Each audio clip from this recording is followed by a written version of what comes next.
When you reach this platform of internal sannyas, then you are eligible for Dhyan. Total absorption on God. Total absorption on the Parmatma within the heart. And the next simple question really is, if I have reached there, whatever work I'm doing it for the enjoyment of God. So where does the need for dhyana come from? The mind is supported by the senses. Dhyana Yoga, the focus is entirely on the mind. So sometimes the word Atma refers to the soul. Sometimes the word Atma refers to the mind. Sometimes the word Atma in other places can refer to the body also. See, if you don't make the mind your friend, it's your enemy. Controlled mind is your friend. When you got married, Don't ask me the date, okay?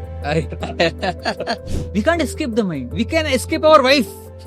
Maybe you can go to some place to escape your boss or employees also. This is very nice book. It's called Deep Work, written by Cal Newport. And unless we enter into the phase of deep work, where we can totally absorb in our work, this is also called flow, according to modern psychology, where we are cut off from the external world. We become one with our work, totally absorbed.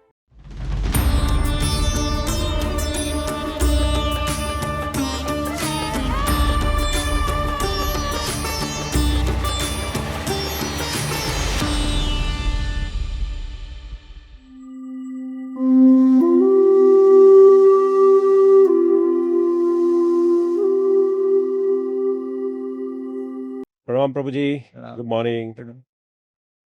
So last time we finished chapter 5, and in chapter 5 we talked of karma sannyasa, what you mentioned.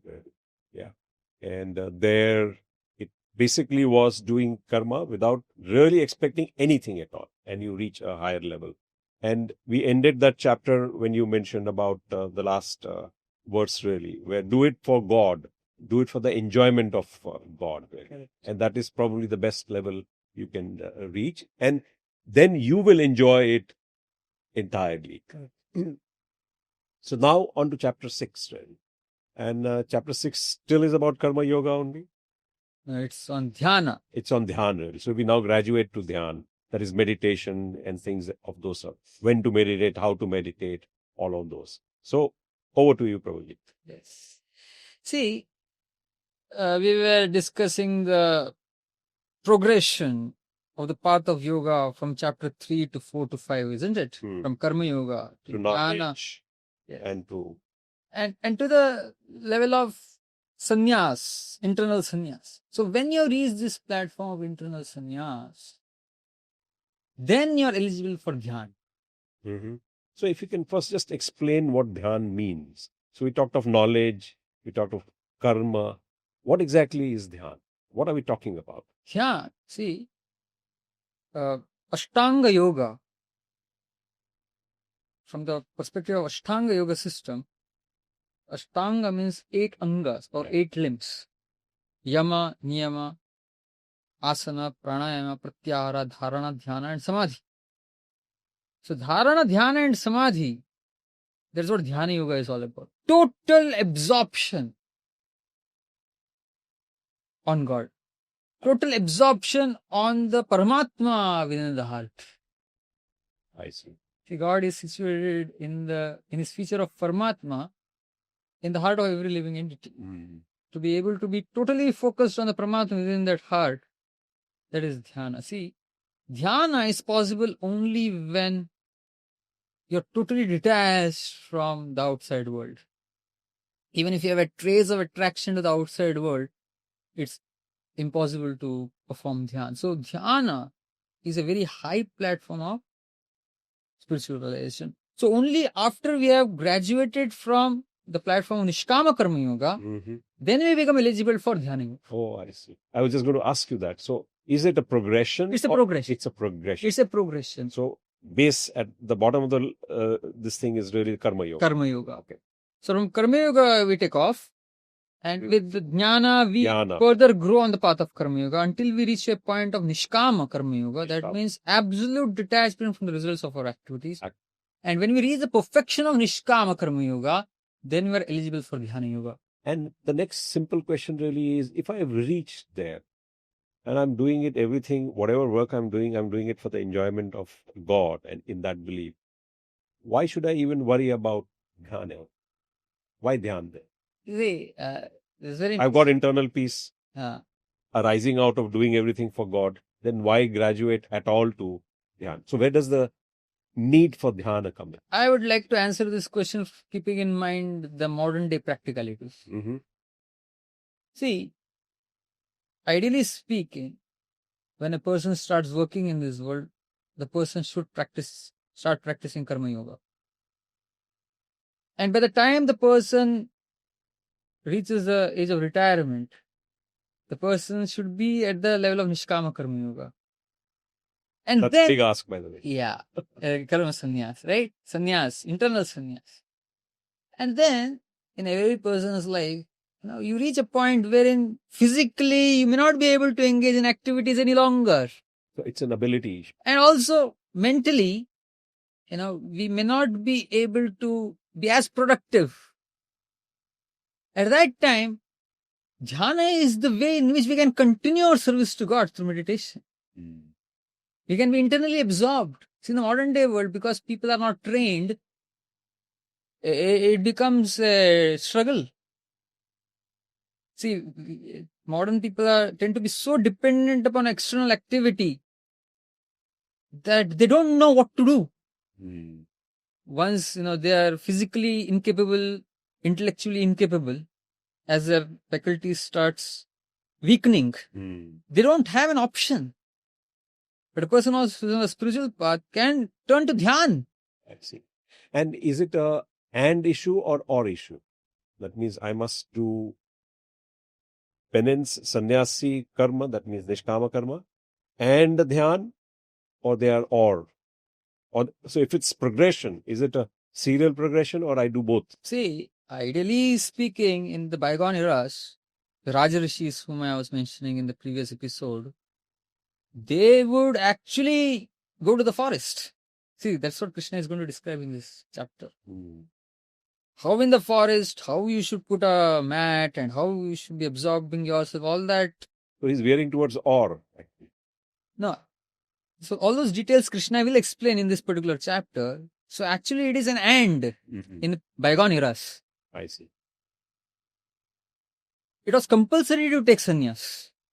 You see, Nishkama Karma Yoga, so to speak, it's what you can reach that platform by the time you reach retirement, in the sense that it's Vanaprastha. Yeah, starting of that process. Yeah.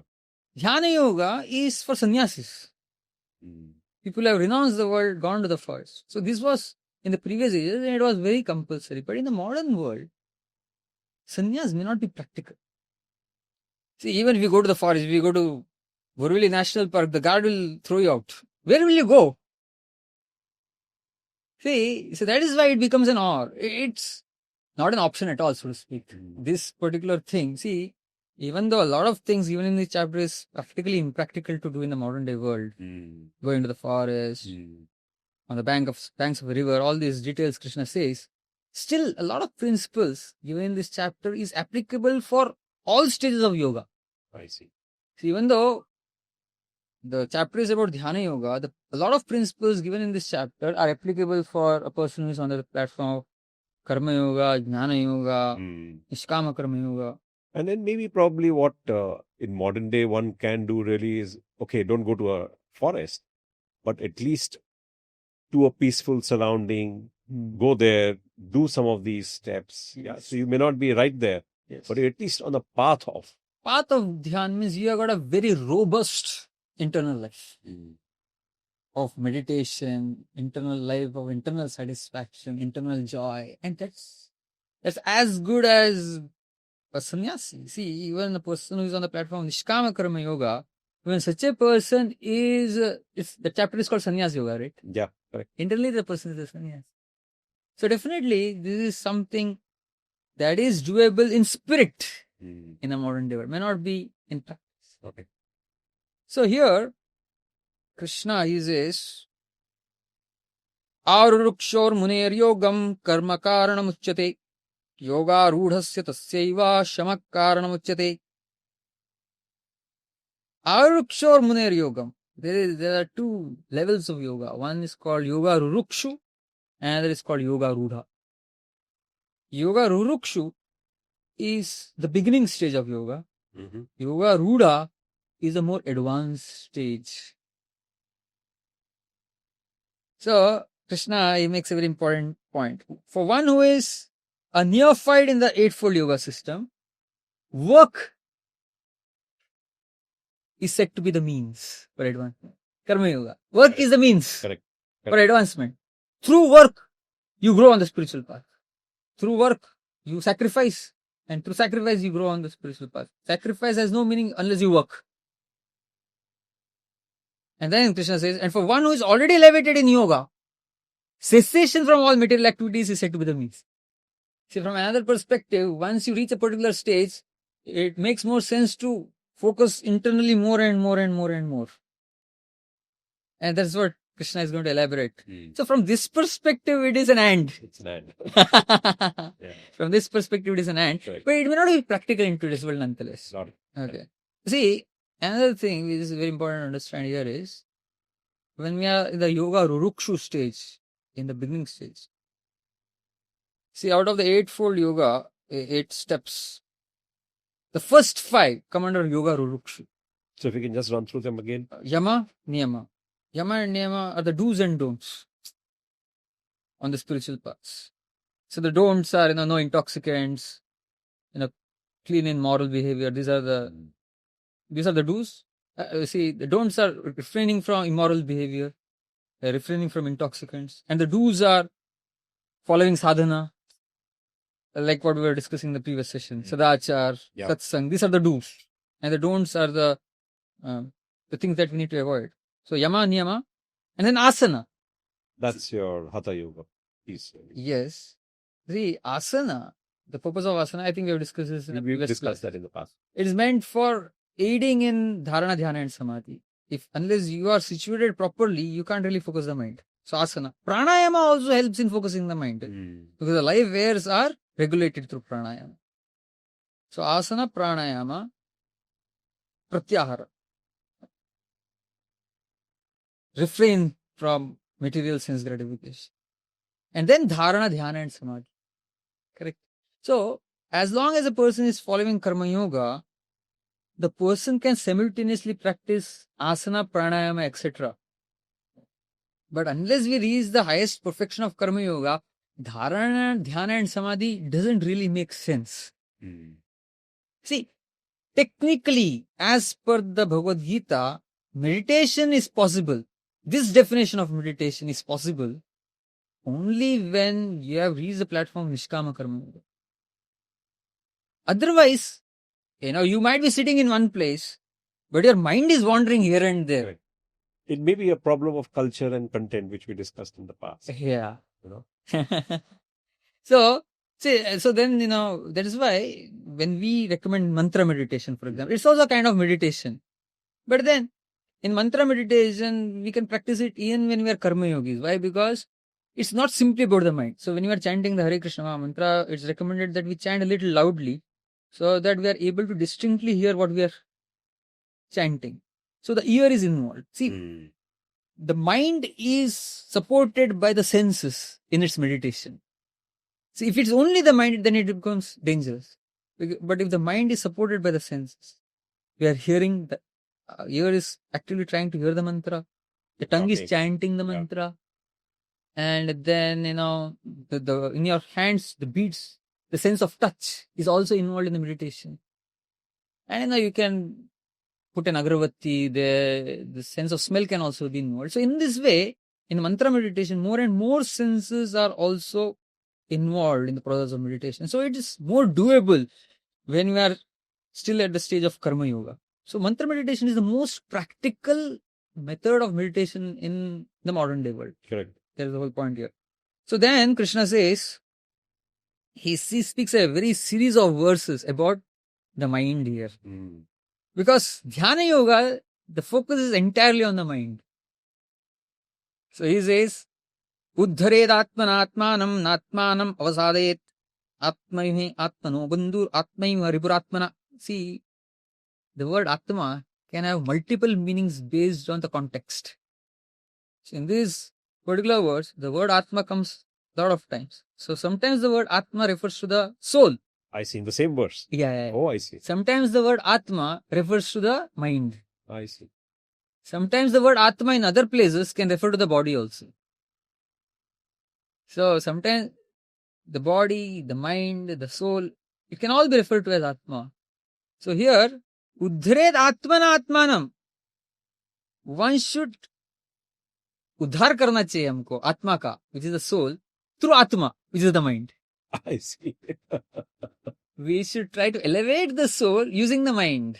Uddharet Atmana Atmanam, Natmanam avasadayat. One must deliver himself or herself with the help of his mind and not degrade. See, the mind is a very dangerous thing.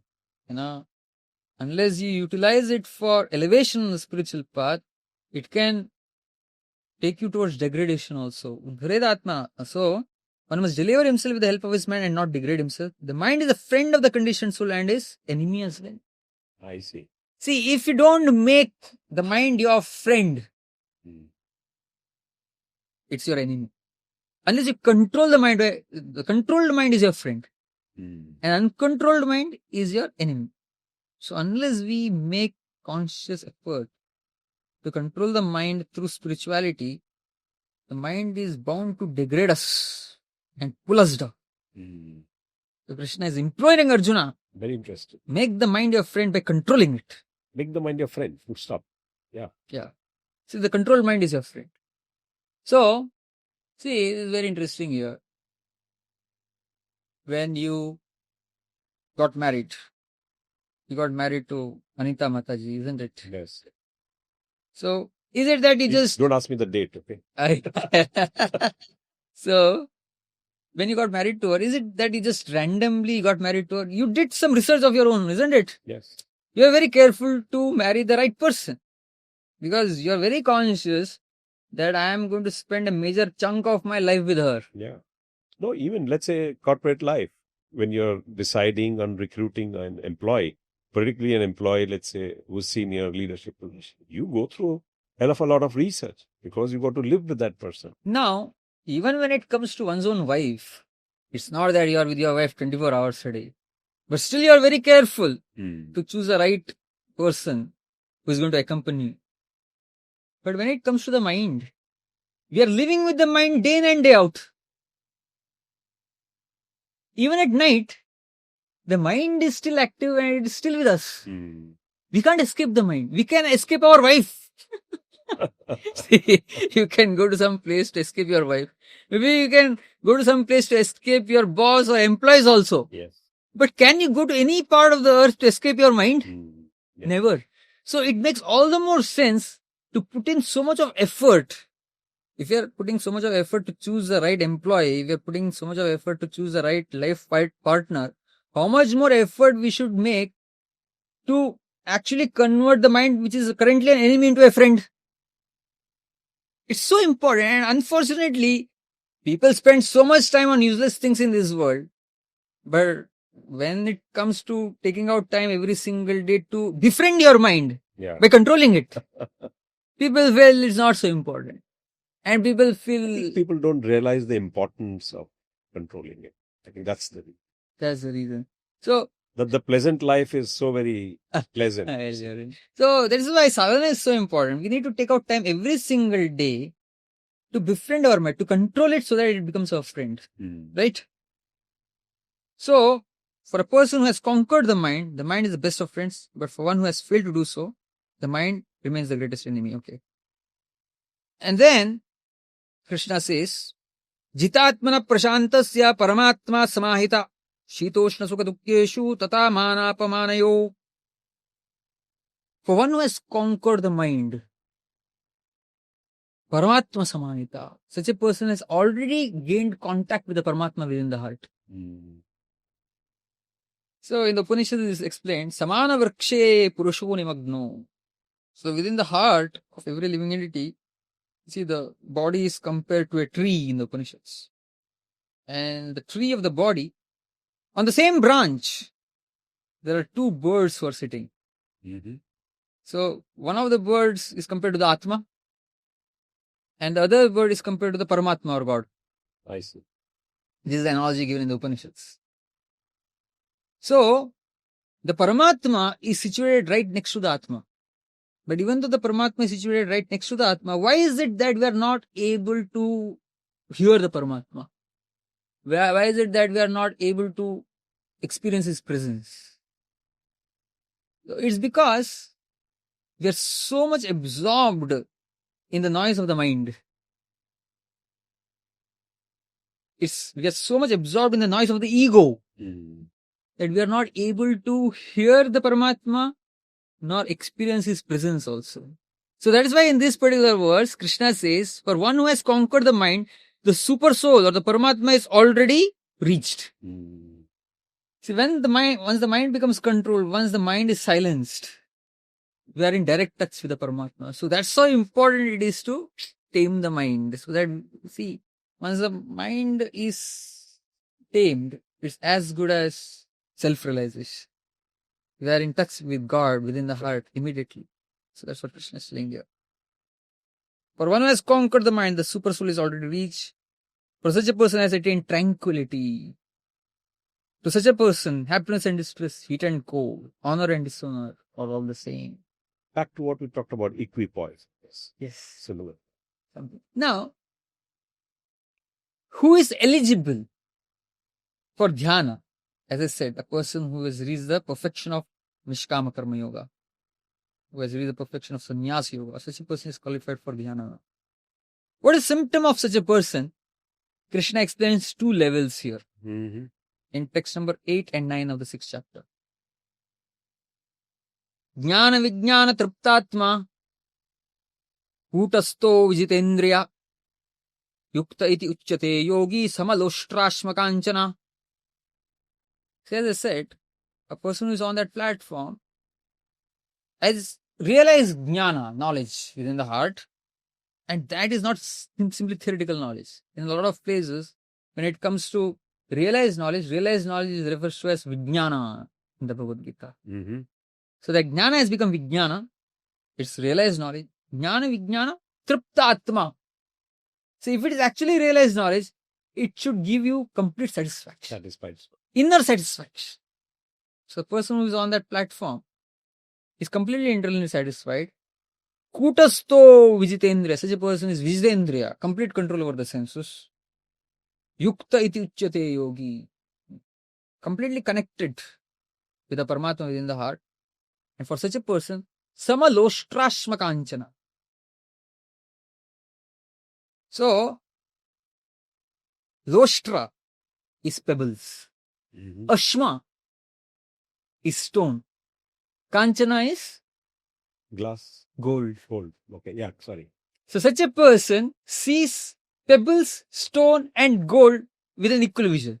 See, so when we reach this platform, we are eligible for... Distinguish between these probably. No. See, do you become attached to stones and pebbles? No. Oh, I see. Such a person, He's not overly attracted to gold. See, for such a person... He's seeing all three at the same level. At the same level. Okay. So there is no attraction. No difference. There is no attraction for the things of this world. The external things of this world, the glitter of this world, gold glitters. So such a person has no attraction for the glitters of this world.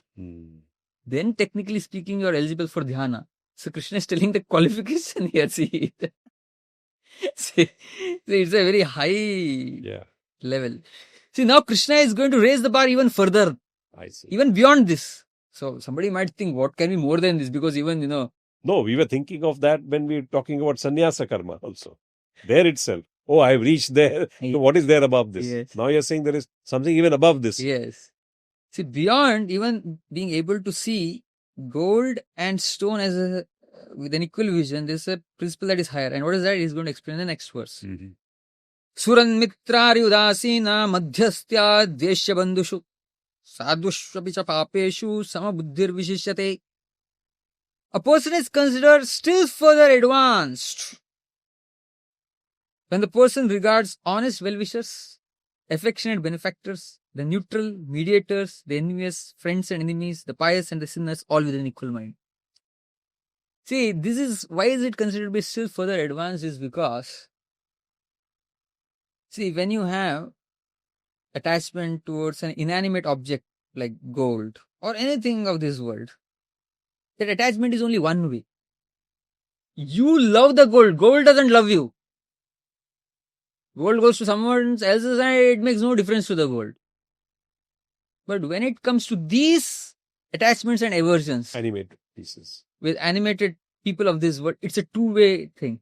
Mm. You love your friend, the friend also loves you. You hate your enemy, enemy also hates you. To that attachment or aversion with the animate things of this world is considered to be twice as strong as the attachment or aversion in connection with the inanimate things of this world. I see. And so, to be able to remain equipoised in the face of friends and enemies is an even higher platform. And when you reach this platform, you are eligible for Dhyana. I see. Now, very interestingly, he also speaks about the mediators. See, sometimes. So if you could just repeat all the A person is animate considered pieces. is considered still further advanced when he regards honest well-wishers, That is okay. affectionate benefactors, the neutral, mediators, the envious, friends and enemies, the pious and the sinners, all with an equal mind. So mediators, because sometimes we end up hating the mediator more than the enemy also. Messenger. The messenger. So see, this is later on in this chapter, Arjuna is going to pose a question. And the seed of that question lies in this particular verse. See, Arjuna's situation, when he hears this verse, it's very precarious for him because he understands that the ultimate goal is to see friends and enemies with an equal vision. And he's actually confronted with his enemies on the battlefield. And then he realizes that to be able to see friends and enemies with an equal vision, then your mind is controlled. Mind is not controlled at all. See, he's going to express his dismay later in this chapter regarding, it's very difficult for me to control my mind because he has heard this verse. So keep this verse in mind. I see. And probably mediator, he means Krishna himself? No. Here's this Krishna himself speaking. Okay. No, I mean, did he refer to, let's say, a Krishna type of person really? And I'm not really sure about that. So then the next verse, Krishna says, a transcendentalist should always engage body, mind and self in relationship with the Supreme. Such a person should live alone in a secluded place and should always carefully control the mind. And should be free from desires and feelings of possessiveness. And then he gives technical details of the path of Dhyana Yoga. Yeah. To practice yoga, one should go to a secluded place and should lay kusha grass on the ground and then cover it with a deer skin and a soft cloth. The seat should be neither too high nor too low and should be situated in a sacred place. The yogi should then sit on it very firmly and practice yoga to purify the heart by controlling the mind, senses and activities and fixing the mind on one point. Why would he go into so much detail? Isn't it intriguing at this stage? He's not done that for anything else. Here he's gone into a fair amount of detail. Yeah, it's like more intricate detail. I think. In fact, if you recall earlier, Arjuna was the one who was asking detailed questions. How does he speak? How does he behave? How does he stand? Here it is the other way. He's explaining on his own a fair amount of detail. Yeah. See, what I can think of is because in Karma Yoga, principles are focused on more. Why? Because the details vary widely depending upon the kind of karma that you are engaged in. But when it comes to Dhyana Yoga, it's more or less the same for everybody. You might all be different categories of Karma Yogis. Somebody could be a Kshatriya, somebody else could be a business person, etc., etc. But when it comes to Dhyana Yoga, the principles are the same. So it makes more sense to zero in the area of Dhyana Yoga because it's the same for everybody. Maybe that's seems to be a good enough explanation for this. Got it. Okay. And then he says in the next verse, one should hold one's body, neck and head erect in a straight line and stare steadily at the tip of the nose.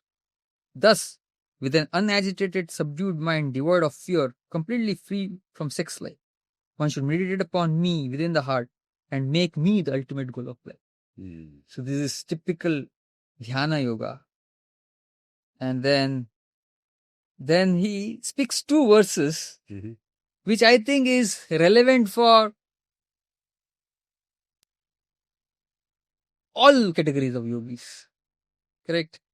He says, Nati ashnatastu yogosti na chaikantam anashnatah na chati swapnashilasya jagrado naivacha Arjuna. There is no possibility of once becoming a yogi, Arjuna, if one eats too much or eats too little, sleeps too much or does not sleep enough. Okay?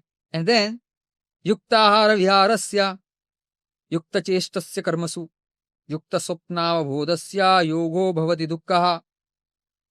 One who is regulated in habits of eating, sleeping, recreation and work can mitigate all material pains by practicing the yoga system. So, yukta ahara, regulated in eating habits, viharasya, recreational habits, yukta chestasya karmasu, regulated in working habits, yukta swapna bodhasya, regulated in sleeping habits. Such a person can practice yoga and become free from dukkha, from misery. See, even to become a yogi, there is regulation here. See, oftentimes we feel that, yoga is about not eating anything at all. But Krishna explicitly makes it very clear here that when it comes to consumption, a yogi is balanced. Work, yogi is balanced. So this applies across the board to all kinds of yoga. We might be at the platform of karma yoga, but nonetheless, balance is a key principle here for spiritual advancement. In fact, balance is the key principle for material advancement also. See, you know what? You rewind 50, 60 years in India, and everybody almost lived a more or less balanced life. My father, for example, he was a government servant, and he had a strict 9 to 5 job. Rarely stayed beyond 5 o'clock in the evening. But then in the modern day world, we see that people tend to work, and that's influence of the Western civilization. I think in Australia also they are more laid back, more like they got 4-hour work week, I guess. But America, Friday 3 o'clock beer time. So the United States, the West, the US, especially the US, not so much Europe also. The work culture is just work, work, work, work, work. So India is kind of taking it up, and we tend to work, work, work, work. And now in the modern day world, people don't have time. In fact, when I tell people to come to the Gita classes that I conduct in the temple, oftentimes the answer I get, the standard answer is there is no time. You're so busy. People don't have time for spiritual activities also. And materially also, they are many times they're deprived of sleep. They're working long hours. So we have moved so much far away from the standard Vedic culture that is mentioned here. Ironically, from the very place from where disruption has arisen, disruption of a balanced life has arisen, the United States. From that very place, now New Age gurus are cropping up who are recommending that you go for a balanced life. See, this very nice book, it's called Deep Work, written by Cal Newport. He's a professor in one of the Ivy League colleges in the United States. I forget which exactly. So this guy, he writes in his book that work, it functions like sleep. You heard the term deep sleep before? Yes. So what is deep sleep? See, sleep happens in cycles. So when we go to bed, first we enter the phase of shallow sleep. Then it goes deep. And then again we re-enter the phase of shallow sleep, and then we become awake. And when we go through the entire cycle, we feel refreshed. But while we are in shallow sleep, somebody comes and wakes us up. And then again we try to go to sleep. Again, somebody else wakes us up. If it is interrupted, then we'll never be able to reach the stage of deep sleep, and we'll never feel refreshed. Correct. See, along the same lines, he says that for meaningful work to take place, we need to enter into the phase of deep work. So when we sit for working, initially we go through a phase of shallow work. Then the work really gets deep. I see. So converse of the sleep he's talking about. Yeah. And then we come to the level of shallow sleep, shallow work, and then we interact with the external world again. And unless we enter into the phase of deep work, where we are totally absorbed in our work, which is also called flow, according to modern psychology, where we are cut off from the external world, we become one with our work, totally absorbed. That's called deep work. at the stage of deep work, meaningful work takes place. Mm. So he says the modern distractions that we have, it doesn't allow us, Reduces the time of deep work. deep work. See, My phone rang or no. yes.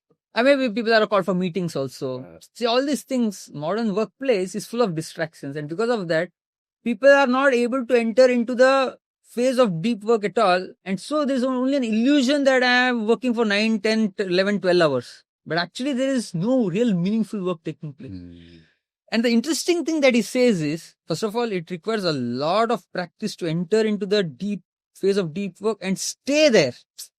See, because we are so conditioned to distraction, that it's very difficult for us to stay in a state of deep work even for half an hour or 1 hour. We crave for distraction. The mind is craving for distraction. Yeah.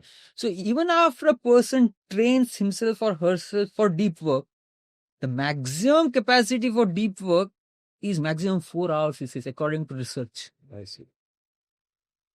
So he recommends you plan your workday in such a way that you have got 4 hours of deep work, and then you have 4 hours for taking care of shallow work.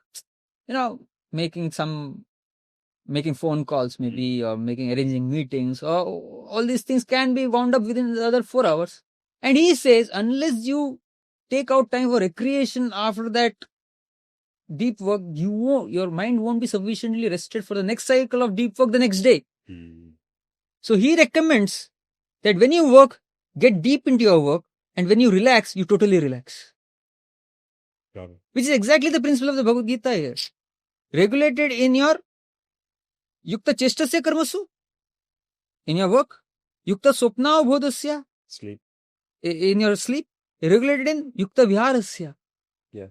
See, it's not my words, it's his words, that he says that use that extra time for something that improves you. So, from the Gita's perspective, use that extra time for spiritual activities. See, when we work 8 hours during the day and make time for deep work, we exhausted our limits for efficiency for the day. And then you take out time for spiritual activities, maybe mantra meditation, studying the Bhagavad Gita, etc., etc. And if you do it right, then we are totally prepared for the deep work next day and will be much more efficient, even materially speaking. See, I've seen a lot of people in our community, in our congregation, who practice this principle, and they are at par with refreshed. Yeah, and they're as efficient as anybody else. And Cal Newport himself gives his own example there, that nowadays academia is very, very competitive. So a lot of his co-workers, other professors, they slog in extra hours also, but he sticks to this principle, and he has been able to publish as many papers as anyone else is telling. So this is a very established principle. See, unfortunately, in modern day world, Krishna has told it in the Gita 5,000 years ago. But somehow I meet a lot of people who are more convinced of this principle when they hear it from Cal Newport, when they hear it from the United States, Correct. from his self-help books. Yeah. The wisdom is already there. Anyway, but whether from the east or west we take the knowledge, it makes sense to apply it in our own life and follow this principle, and then we will have time for all spiritual activities. We'll have time for mantra meditation, we'll have time for reading the Bhagavad Gita. At the same time, we'll be efficient at our workplace also. So this principle is useful not just for spiritual advancement, but even for advancement on the material plane. Correct. So we'll discuss the rest of the verses maybe in our next session. Okay. Thank you. Thank you for today. Thank See you.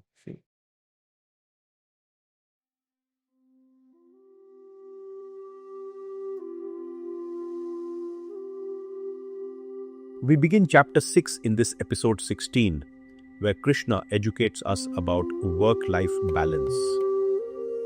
We also talk about Dhyan, wherein we are told that we can be ready for Dhyan only after we've reached the state of internal peace. Dhyan is possible only when we are totally detached from the outside world and totally focused on the Parmatma within our heart. 2 stages of yoga are explained. The beginning stage, which is Ruruksha, wherein you work, you sacrifice, and through work you progress on the spiritual path. This is achieved through the first 5 stages of the Ashtanga Yoga, which is Yamma, that is do's, Niyamma, that is don'ts, Aasana, Pranayama, and Pratyahara. The second one of Ruddha Yoga, where we progress from Pratyahara to Dharana, Dhyan, and finally to Samadhi. We are explained the importance of controlling our mind and befriending it. For anyone who achieves this, the super soul, which is Parmatma, is already reached. Such a person is in a state of tranquility. Mantra meditation is a good option of practicing this control. We have to be careful to ensure that the mind does not degrade into being an enemy and remains a friend. We are also told about the difficult and strenuous prerequisites for Dhyan. A detailed set of guidelines are prescribed involving regulation of eating, recreation, working, and sleeping habits. In fact, balance is a very important characteristic for a yogi. And this balanced work life is very important for any meaningful work to take place. Interestingly, we are realizing this now in modern times, but the Gita taught this to us thousands of years back.